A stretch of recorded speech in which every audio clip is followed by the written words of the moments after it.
ضلع کپل کے گنگاوتی اس تعلقے میں یہ تاریخی اجلاس منعقد کیا گیا ہے، جہاں ہمیں انسانوں کا ٹھاٹے مارتا ہوا سمندر نظر آ رہا ہے، انسانوں کا سمندر نظر آ رہا ہے، اور بہت بڑی تعداد میں یہاں مائیں اور بہنیں بھی موجود ہیں۔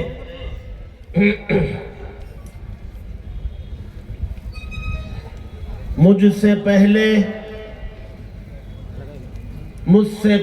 اکابرین نے، بڑوں نے اپنے اپنے خطابات میں قیمتی باتیں پیش کی ہیں۔ مجھے 2-3 باتیں آپ حضرات کے سامنے رکھنی ہیں، اور ممکن ہے کہ میں کہیں کوئی سوال آپ سے کر لوں تو آپ کو جواب دینا پڑے گا، اس لیے ذرا توجہ سے سنیں۔ جب میں سوال کروں تو آپ جواب دینے کی کوشش کریں۔ پہلی بات تو یہ ہے کہ ہم مسلمان ہیں اور ہمارا مذہب اسلام ہے، اور ہمارا مذہب آسمانی ہے، آسمان سے نازل کیا گیا مذہب ہے، انسانوں کا بنایا ہوا مذہب نہیں۔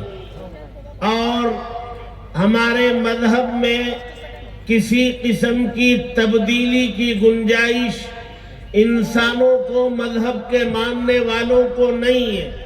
اللہ تبارک و تعالیٰ نے مذہب جیسے نازل کر دیا، قیامت تک وہ مذہب اسی حال میں باقی رہے گا، اس کو بدلنے کی کسی کو اجازت نہیں ہے۔ مثال کے طور پر آپ سمجھنا چاہتے ہیں، یہ جو نماز سے پہلے اذان کے کلمات پڑھے جاتے ہیں، یہ اللہ اکبر سے اذان شروع ہوتی ہے اور لا الہ الا اللہ پر اذان مکمل ہوتی ہے۔ یہ اذان کے کلمات اللہ تبارک و تعالیٰ کی جانب سے الہام و القاء کیے گئے، اور نبی نے اس کو سند دی، یہ اللہ تبارک و تعالیٰ کی جانب سے ہے۔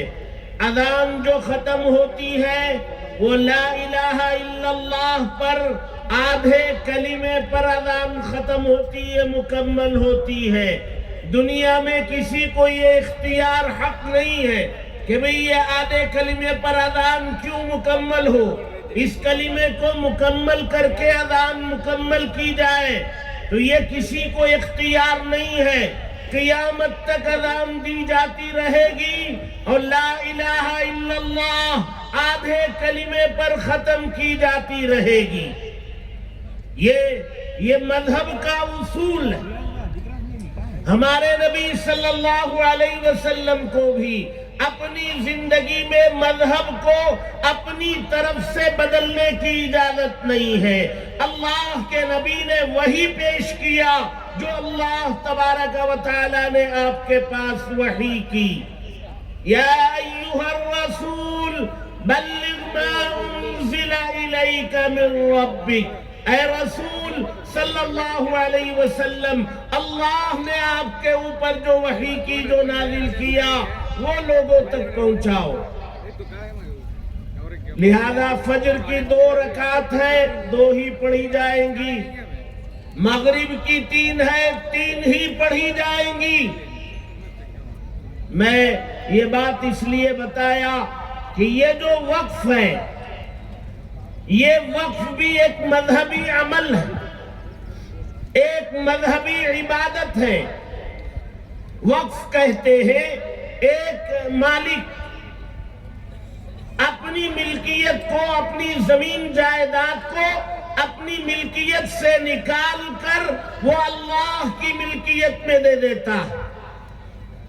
5 ایکڑ زمین اگر کسی اللہ کے بندے نے کہا کہ یہ آج کے بعد وقف ہے اور یہ مسلمانوں کے کام آئے گی، تو اب زمین پر اس کا کوئی مالک نہیں ہوگا، مالک اللہ تبارک و تعالی ہوں گے۔ زمین پر اس کی حفاظت دیکھ ریکھ کرنے والی کمیٹی ہوگی، متولی ہوں گے، ٹرسٹ ہوگا، مالک اللہ ہوں گے۔ زمین کس کی ہوگی بھائی؟ بولیے، اللہ کا کلام ہے ہمارے پاس، اللہ کا دیا ہوا دین و شریعت ہمارے پاس ہے۔ اگر کوئی اللہ کے کلام کی آیت کو بدلنا چاہے، دین و شریعت کے کسی حکم کو بدلنا چاہے، تو کیا میں اور آپ برداشت کریں گے، قبول کر لیں گے؟ اسی طرح وقف کی جتنی چیزیں ہیں، جائیدادیں ہیں، وہ اللہ کی ملکیت ہے، اس کی حفاظت ہم سب کی ذمہ داری ہے۔ لہذا اگر کوئی وقف زمین کے ساتھ چھیڑ چھاڑ کرے تو ہم اس کو برداشت نہیں کریں گے۔ سوال یہ پیدا ہوتا ہے کہ یہ وقف ترمیمی ایکٹ بنایا، ترمیم کہتے ہیں تھوڑا بہت موڈیفائی کیا گیا، پہلے سے قانون تھا اس میں تھوڑی تبدیلی لائی گئی۔ معلوم یہ ہوا کہ یہ قانون پہلے سے موجود ہے۔ کب سے موجود ہے؟ یہ جب ہندوستان کا دستور بنا، کانسٹیٹیوشن بنا، اس میں یہ چیز داخل کی گئی، وقف ایکٹ کو داخل کیا گیا، اور جو حیثیت ملک کی آزادی سے پہلے وقف جائیدادوں کی تھی، وہ ملک کی آزادی کے بعد بھی اس کا وہی اسٹیٹس ہوگا، وہی اس کی حیثیت رہے گی، اس میں تبدیلی نہیں لائی جائے گی۔ اچھا، ہندوستان کی آزادی سے پہلے انگریز کی حکومت تھی، انگریز کی حکومت تھی، انگریز کے یہاں بھی یہ قانون تھا، اس نے بھی یہ قانون بنا رکھا تھا کہ جو جائیدادیں وقف ہیں اس کو چھیڑ چھاڑ نہیں کیا جائے گا، وہ وقف ہی شمار کی جائیں گی۔ یہ انگریز کے زمانے میں بھی قانون تھا، اور انگریز سے پہلے مغلیہ سلطنت میں بھی یہ قانون تھا۔ یہ قانون تو بہت پہلے سے ہے، چلا آ رہا ہے۔ ابھی گزشتہ سال 2024 کے آخر میں موجودہ وزیر اعظم نے اس میں تبدیلی لائی، اور 40 پر 4 دفعات انہوں نے بدلی۔ اس سے پہلے بھی کچھ دفعات کو بدلی کیا گیا، کچھ میں ترمیم لائی گئی اس سے پہلے بھی، لیکن ہم نے کبھی ویرود نہیں کیا، مخالفت نہیں کی۔ اس سے پہلے جو ترمیم کی گئی تھی، وہ ترمیم وقف کو مضبوط کرنے کے لیے تھی۔ ابھی موجودہ وزیر اعظم نے جو ترمیم لائی ہے، وہ ترمیم وقف کے قانون کی جڑیں کاٹنے کے لیے، وقف کی حیثیت کو ختم کرنے کے لیے۔ چونکہ وزیر اعظم صاحب اور ان کے ساتھی یہ ملک کی بڑی بڑی سمپتیوں کو انہوں نے بیچ دیا، لوگوں کے ہاتھوں میں فروخت کر دیا۔ اب ان کے پاس بیچنے کے لیے یا چوری کرنے کے لیے کچھ تھا نہیں۔ ابھی آپ نے دیکھا کہ جو حکومت انہوں نے بنائی ہے، یہ ووٹوں کی چوری سے بنائی۔ یہ ٹاپک چل رہا ہے۔ یہ جو قانون لایا گیا ہے، یہ وقف کی زمینوں کو لوٹنے کے لیے قانون لایا گیا۔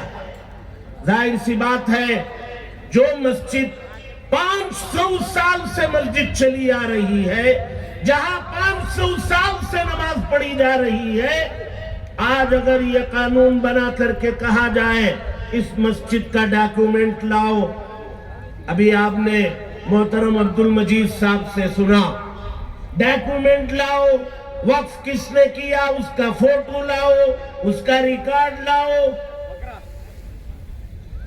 تو ظاہر سی بات ہے اس قسم کے بہت سارے سوالات حکومت سے بھی ہو جائیں گے، ہو رہے ہیں۔ تم اگر ہماری اوقافی جائیدادوں کے بارے میں یہ سوالات کرو گے ہم یہ سوال کریں گے آج کی تاریخ میں کہ آج ملک پر بیٹھ کر کے تم حکومت کر رہے ہو، الیکشن کمیشن سے کہو کہ گزشتہ الیکشن کا پورا ڈاٹا ہمارے حوالے کریں۔ ہے نہیں ہمت، ویب سائٹ کے اندر سے ڈیلیٹ کر دیا گیا، ہٹا دیا گیا۔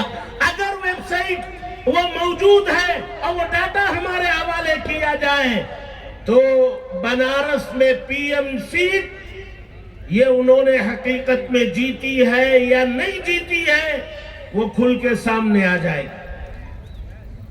اس لیے جو قانون ملک کی آزادی سے پہلے سے چلا آ رہا ہے اور دستور میں یہ حق دیا گیا ہے اور یہ ہمارا مذہبی عمل ہے، مذہب سے تعلق رکھتا ہے، تو پھر آپ کے پیٹ میں درد کیوں ہو رہا ہے؟ سوال عجیب و غریب صورتحال۔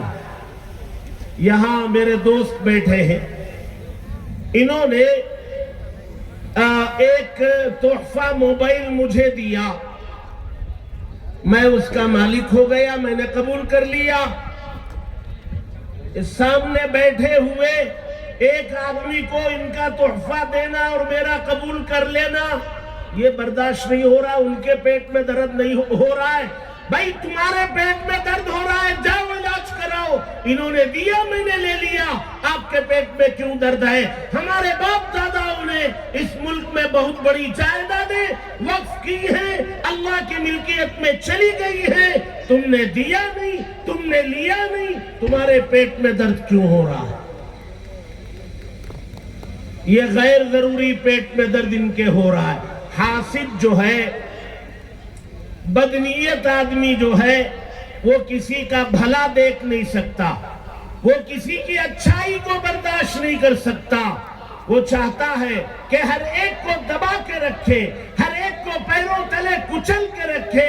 آج اس ملک میں مائنارٹیز کو، صرف مسلمانوں کو نہیں،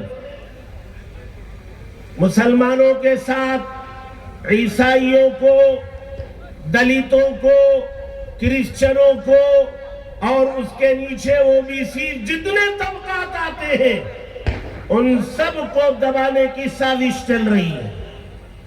لہذا آج ہمیں اپنی جائیدادوں کی، ہماری نہیں، اللہ کی ملکیت کی حفاظت کے لیے اور ایک لٹیرے کے لوٹنے سے بچانے کے لیے ہم سب کو کھڑے ہونے کی ضرورت ہے۔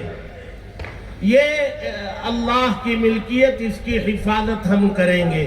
یہ مودی صاحب، وزیر اعظم صاحب کہہ رہے ہیں کہ بھئی یہ جائیداد کی حفاظت متولی صاحب یا ٹرسٹ یا کمیٹی نہیں کر پائے گی، اس لیے یہ دودھ کی حفاظت بلی کے حوالے کر دو۔ یہ جو حکومت میں بلیاں بیٹھی ہوئی ہے، یہ دودھ کی حفاظت بلی کے ذمہ کی جائے گی تو دودھ باقی رہے گا بھائی۔ یہ ایسے ہی ان کا کہنا ہے۔ آپ حضرات کو جوڑا اس لیے گیا ہے کہ ہمیں اتنا تو معلوم ہونا چاہیے، ہمیں یہ جاننا چاہیے کہ ہم لوگ یہاں جمع کیوں ہیں، ہماری خواتین یہاں جمع کیوں ہیں۔ اس لیے جمع ہے کہ موجودہ حکومت نے جو قانون وقف کا بنایا ہے، ترمیم کی ہے، وہ ہمیں قبول نہیں، ہم اس کی مخالفت کرتے ہیں، اس کے لیے ہم جمع۔ اگر باہر کوئی مائک والا آئے اور وہ سوال کرے کہ بھئی آپ یہاں کیوں آئے تھے، اور آپ کہیں کہ پتہ نہیں سب آ گئے تھے، کیا کی وقف کا کہتے معلوم نہیں، تو یہ ساری محنت پر پانی پھر جائے گا۔ آپ میں سے ہر ایک کو یہ بولنا ہے کہ یہ جو قانون بنا ہے ہم اس کی مخالفت کرتے ہیں، یہ ہمیں نقصان پہنچانے والا ہے، یہ ہمارے اللہ کی ملکیت کو لوٹنے کی ایک سازش ہے جسے ہم کبھی کامیاب ہونے نہیں دیں گے۔ آج ہمیں میدان میں یہاں چند گھنٹوں کے لیے بلایا گیا ہے، آج ہم یہاں حاضر ہیں، کل کو ہمیں سڑک پہ بلایا جائے گا، کل کو ہمیں احتجاج کے لیے بلایا جائے گا، کل کو ہمیں جیل بھرنے کی تحریک کی آواز دی جائے گی، کل کو ہمیں دلی میں آنے کے لیے کہا جائے گا، ہمیں اپنے اللہ کی ملکیت کی حفاظت کے لیے ہر حکم کو ادا کرنے کے لیے تیار رہنا ہے۔ تیار رہیں گے بھائی؟ بہت خوشی ہوئی ہمیں یہاں آ کے، اللہ بھی آزما رہا ہے، کبھی سخت گرمی دے کر، کبھی بوندیں برسا کر، ہمارے ارادوں اور عزم کو اللہ آزما رہے ہیں۔ دیکھتے ہیں کہ یہ جم کے بیٹھتے ہیں یا بوندا باندی میں اٹھ کے جاتے ہیں، یا تپش ان کو مجبور کرتی ہے کہ سائے کی تلاش میں جائے۔ لیکن بہت خوشی ہے کپل ضلع کے تمام مسلمانوں کو کہ اس جذبے کو سلام، کپل کے مسلمانوں کے اس جذبے کو سلام، جو بارش کے قطرات میں بھی اور تپتی ہوئی دھوپ میں بھی برابر جم کے بیٹھے ہیں، اور ہمیں امید ہے کہ آئندہ اکابرین جو حکم دیں گے اس کے لیے آپ ہر طرح تیار رہیں۔ اللہ تبارک و تعالی ہم سب کو کہنے سننے سے زیادہ عمل کی توفیق نصیب فرمائے، آمین۔ وآخر دعوانا الحمدللہ رب العالمین۔